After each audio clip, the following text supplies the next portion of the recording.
Welcome. Let's repot and relax together. My name is Amy, and thanks for joining me today.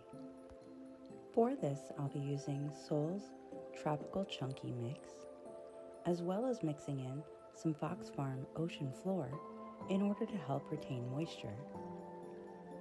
Before the video, I used this spray alcohol in order to fully sterilize the tiny pots that I'll be transferring these alocasia to. Hydrogen peroxide spray to help keep the roots moist while we work, and the TPS billions to replenish microbes and help reduce transplant shock. Distilled water in a recycled bottle will help us ensure that they get the moisture that they need before they get tucked in for the night. I'll start by gently separating these, moving very slowly and deliberately so as not to damage any of the delicate roots. Experience has taught me that if I just sort of roll it around in my fingers, most of the moss will fall away.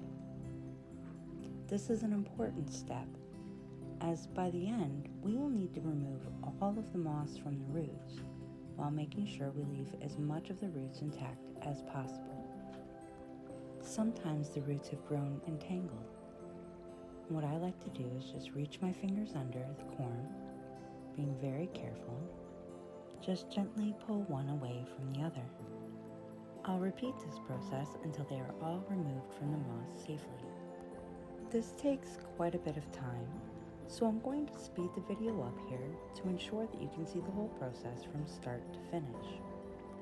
Once all of the new plants have been removed, I'll spray the roots down with the hydrogen peroxide to make sure that they stay moist through the next steps.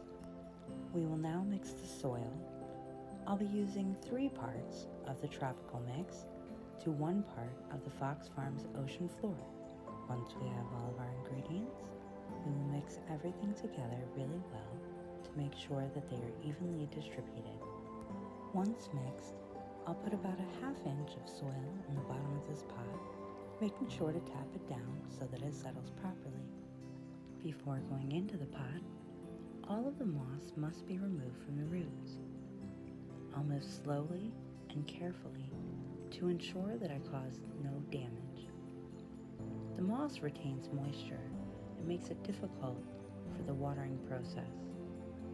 Perlite is fine to leave, as it just adds to the chunkiness of the tropical mix.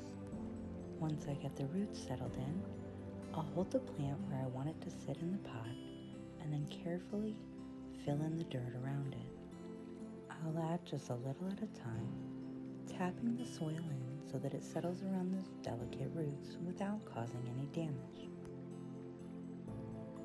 This process will be repeated over and over again until all of our plants have been placed successfully in their respective pots. And here begins our meditation. So if you would, just breathe in with me for 1, 2, 3, 4, and hold that breath for 2, 3, 4. Now exhale. 2, 3, 4. Excellent work. After sprinkling the TPS billions, I'll water them thoroughly and then transfer them into a clean container for storage overnight. Thank you so much for joining me today. Please comment with your favorite part or any questions you may have.